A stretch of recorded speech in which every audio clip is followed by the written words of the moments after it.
Oh, what an episode. You remember how you first heard about it? I mean, I remember. You tell me how you remember. I think you must have told me. I think you must have told me. I Maybe I can should never have. remember. I can never remember anything. I think you told me when we were nattering. I Ye- can't remember. It was either you or our boss, No, but I come to think of it, I did because he had called me into the office. And you know, this usual thing when you call into the office, you think, oh God, I'm going to get the sack or something like that. And then what Chris said to me, he said, look, I'm going to put something to you. You can say no, and I would understand. And he said, a two-hander, pardon, Angela and you. I said, you're serious? And he said, yeah. And he immediately said, look, if you don't want to do it, fine, I would understand. Well, come on, as an actor, you get the chance to do a two-hander, and especially doing it with you, I couldn't say no. And, yep, so that's how it kicked off. And I remember, I don't think at that time he had mentioned anything to you because, it is one of the times when, Rudolph, you're a senior, you've been here for some time yep, and you don't want to. yep. As most things, because I'm just a little bit too laid back, so I always You hear laid things. back, but I'm anyhow, laid back in hearing about yeah. what's coming up next or what's gonna happen. Can you remember your reaction? I think I was numb because I think I'd already started the whole thing that led up to the two-hander, the Pastor Clayton thing.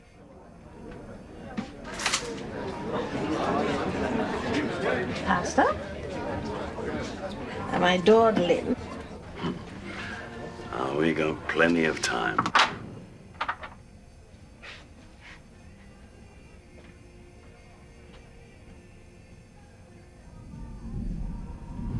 Pastor?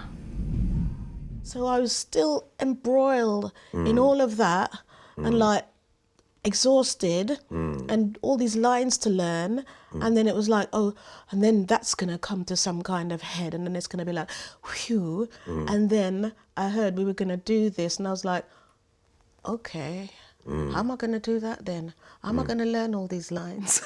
Yeah. That's how I felt. When it was mentioned, I thought, well, first of all, quite an honor because there weren't many times in the past, and certainly in the history of EastEnders, that they had two actors having a two-hand, and I think it go all the way back to maybe Ethel or, other characters. And it meant, it was phenomenal. I mean, we were talking about, two key actors in EastEnders on screen for half an hour. Challenging, wouldn't you say? Extremely challenging. On various levels. On various levels, and that's why I am so unconventional.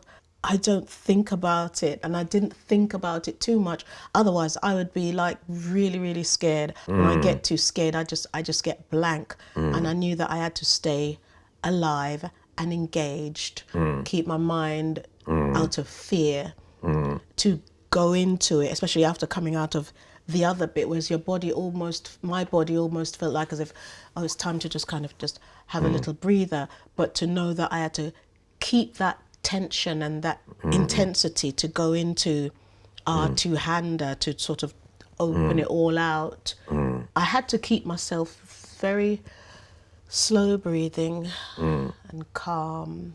So as I didn't enter it, angst as the story that I'd just done. So we could tell our story of our relationship and the effect it's had on us. I too had to go through that process of, yes, we had to focus, as I said, on various levels. On our level as black actors in this country, one can't shy away from that responsibility. The fact that the topic itself was so heavy and it is something that needed to be exposed. That also is a quite a responsibility. So all those things, played on my mind before we even started We are so different because you take on as the nobleman that you are, the responsibility of carrying the weight of, you know, the gift that we were given. I am so completely different because I am so filled with fear. I'm like that swan. Like I'm like this on the top, and underneath I'm going like this. So I know the responsibility. I carry the responsibility in my being as a black actress to know that, yes, I have to represent, I have to spread the love, you know, because at the end of the day, it's the one love. But I don't think about the responsibility, and I know who's going to watch, and then I'll have a little laugh because I said, oh, Yolande might lose some of her lovely Christian lady friends when she goes into this storyline, because, you know, it's all a hidden thing. People are protected who shouldn't be protected in churches. But I didn't take on that I have a responsibility to tell the story. I just took on the journey. I can't think about the world, otherwise that'll hamper me. That you're really brave. Maybe I know it's wise. Maybe it's your wisdom that makes you to be able to do that. But I can't do it. I just have to. I have to. There's a phrase like be naked and run. Not literally. Hang on. You know, not literally. Okay, fine. just give myself to it. Don't think about anything. Whatever the repercussions, whatever, just live it, eat it, breathe it, do it, and then go. And then whatever anyone else is saying, you know, people are praising you or whatever, it's like, I've just lived that, and it's okay. Remember, if you had a voice fed into your ear at the time of the conversation when I handed the phone to you for you to speak to Elaine, but whether or not you did, I can't remember. But how did you digest it as Patrick? It's for real. I'm actually talking to someone on the phone and they've just stabbed me in my stomach. Yeah, I mean, it was for real. First of all, it was recorded. So it gave me an indication, an idea of the way she said it and the tone of her voice and everything. So when I was listening to it, although it wasn't for real on the phone, but as an actor, you know, you know the dialogue, you know what is coming, and I reacted accordingly. I mean, it was real. It's not for the audience. As far as the audience is concerned, yes, it was for real, and it stabbed me in the right places at the right time, and had hopefully the desired effect. You know, it's no two ways about it. You know, they can look into your eyes, and the great thing about this television, you know, sometimes they get so close into you. So I hope that's what they saw, the reality. The whole situation was so real.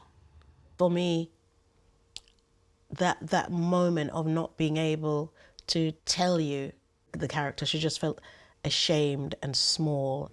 She didn't want to be seen with new eyes, because she just felt like once you'd heard it from Elaine, when you looked at her, you were going to be seeing hell or something. So that's why she had to flee. And you feel as if you've betrayed someone. You're not the person they think you are. That's what she was feeling in the bathroom. She's going to be rejected, but she doesn't want to be rejected. She loves her husband so much. She doesn't want to be rejected. And she wished she could just rub it all out. But because of her character, there's this pride in her. There's a bit of a negative pride in her. She doesn't want to be seen broken down. At that point, she didn't want the wretchedness of how she was feeling at the time. She didn't want him to see it. It's a little bit off-putting, slightly, because it always is, because we film out of sync. And remember, we actually had to film the outside bit before. Of course, yeah. That is so impossible, because you don't know where you're going to go, where it's going to go, how you're going to feel. So I always feel like when I ran out, I mean, I ran out and I was crying. I said, oh, Patrick, blah, blah, blah. But at that point, in that scene there, I felt I was acting because I had to act out an emotion that I hadn't lived yet. So that was difficult, and I hoped that it would, when we watched it on the TV, it would work. But in because of my kind of fear of that I was going to even judge that bit, when that came on, I've got to go back and watch it critically. I sort of, because I knew I was going to see where I know critically I'm going to say, no, that's not how I was feeling. It doesn't. That explosion was. It was Scary. There was a scary moment where you had to be out of control, but try to be in control. That was a scary moment for me, and trying not to preempt it, to make it be a natural explosion. I did find that a bit difficult, knowing that you were just a couple of feet away from me. That was very difficult, being in the moment and then trying to technically do it and not look as if I'm technically trying to do it. That was hard for me as an actor. That moment, that was like me doing a bit of a stunt suddenly right in front of the camera when I'm supposed to be in the moment. I think I need to go and take some classes in that. I don't know about you, but one of the things that I must admit that I find it very, very difficult to watch myself on television. And this in particular was very difficult because unfortunately, you start looking for all the little things. You absorb the little things.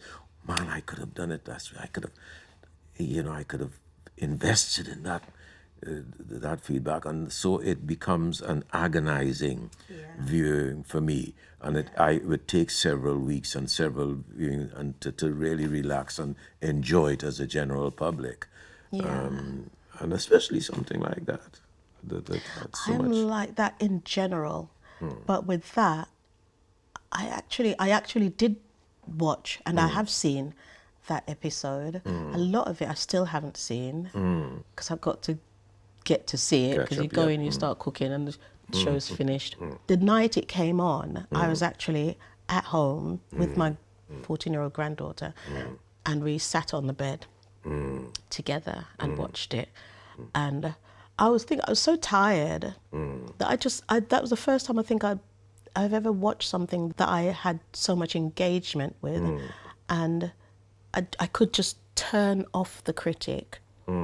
And I was just there with my granddaughter watching it, and I actually could just follow it. There are places like where there had to be cuts for time. I went, oh, where's that? Where's that? But other than that, I was just so sort of tired and watching it. I actually watched Angela Wynter as if it wasn't me for the most of the time, and at the end of it I had tears because I was just going along with it. And that's only because I was like really tired. I was very tired, and also the joining with my granddaughters, like I'm a grandmum, and then there's my daughter, and there's my granddaughter, and for me it was more of a thing sharing with my granddaughter. Like, I have certain aspirations for her, and I know that I've made it to this point, and she is watching it with me. So it was even more than watching the show. It was a thing of the generations of, black women. I'm this older black woman, and she's my baby, and she's watching this, and I'm hoping that there will be this massive transference that she can just take and see that, wow, that's my grandmum, and this is us. We can be here. Sorry for tears. So that's how I watched it on the day. Which was in it kind of painful. What is great is that immediately it was transmitted. The phone calls came, starting with my sister, who was just moved to tears, and other members of the family and friends and whatnot, which was good. As I said, overall, the feedback has been really Tremendous. That's like one of the biggest things that have ever happened to me in my acting career. I mean, good things have happened, but that's when I think about the Yeah. responsibility and the enormity of the show. It's EastEnders. It's EastEnders. Even yesterday in the square, someone said something about Dot, and I thought, oh my goodness. Like, I used to sit and watch this. I was standing in the square and I was thinking, I used to sit and watch this on the telly, and I used to watch Dot. Amazing. Yesterday, I started thinking about being at school, you know, being a schoolgirl with these aspirations, which were impossible, and that I was now here. I don't know why I was thinking about that yesterday when I was in the square. It was almost as if I could see the little me, then the teenager me, then the young woman me, and the different points of my life and, you know, going through my career. And now I was like on the square. And there are these icons that I used to watch ages ago, and I was standing here where they stood. I had that experience yesterday. It was almost like an out-of-body experience. Well, but, you know, working with them, of course, you know, June Brown and John Barden, which we had, you know, and Pauline, and working with them was just quite something. For me personally, haven't done that journey from, 23 years, 24 years that I have been in it, and rubbing shoulders with teachers, you know, because having learned a lot from playing with June and playing with, you know, John Barden was just phenomenal. So I would say that our journey and our two-hander really is in, you know, we big up those people. We stepped into big shoes. And I'm sure for you, for both of us having entered or come into the series where, you know, we both had the sort of variety of things that we've been doing over the years, you know, the challenges, be the theatre, and to walk into something like this, not even thinking, oh, we're going to be in for a couple of months or going to be in for 3 months and then out again. And here we are so many years on and being part of that family. I really look forward to going to work. Oh, yeah. I really look forward to work to EastEnders. Yeah, brings a smile on my face. You know, all the problems and all the worries that I have as soon as I arrive on set. Yeah, it's a laughter, fun, hard work. Yes, yeah, but hard work, but it's almost like going home leaving your home to go home. Yeah, yeah. Yes, we've done the two-handers, you know, but let's see now what are the challenges they're going to throw at us, at least with the strength and the understanding that, you know, we've done it once, we can do it again. 40 years and still have that pull and that impact. It is quite something, you know, it's great to get awards and great that, but the fact remains that people talk about EastEnders. It's topical and it's a lot to be said. Even the people who don't watch it, they like to talk about it and it. Nothing to us that they're watching it secretly. They're secretly watching. Yeah. Many people watch it anyway, and nothing to us of like the guy on the tube. Oh, I don't watch it. No, I don't watch that. My wife watches it. Yes, I don't watch it. But she fills him in. But you know, why did you have to do that? You don't watch it. Was you in it? Yeah. I think that's what captivates people, because it's like they're watching ordinary lives. Apart from the fact that, you know, like someone dies every year or someone goes loopy every year, and it's like it couldn't happen in that small space all the time. But that's the boom of the soap. Difficult. Right at the end, when we came back together, and we had to, from being like, you know, like when she's saying to him, oh, are we only going to be friends, you know, like, if you're going to see me as a sister, I think she said. And then we had to go from like still very uncertain of each other and go do that flip where they started to smile, you know, and we're at ease with each other, you know, so they could go. And I found that when I was reading it, I was thinking, no. How can you do? How can you? It's too sudden. I can't do it. But in the end, because that's what was written, and we've already done loads already, I don't know. I had to kind of mold myself into it. I think I just had to just give myself. I just had to relax and give myself. I had to believe it and just go with it and into it. And I was so surprised at how fluid it was, because I really couldn't see how I could go from all that to we having a couple of words, couple of lines, and we just move to that level. And as revealed later on, we still have a lot of challenges. It's not done and dusted. I was relieved to see it, but honestly, it was a challenge. Oh. It was a challenge after everything that had happened in the house. Even now, I can't believe how that happened. I've got to watch it again to see if I really did it. Because when I watched it, I thought, oh gosh, it worked. But just talking about it again now, I You start questioning. yeah, because how? I'm going to go and watch that again. Maybe I don't watch the whole thing. Maybe we should sit and watch it together. Pick it apart.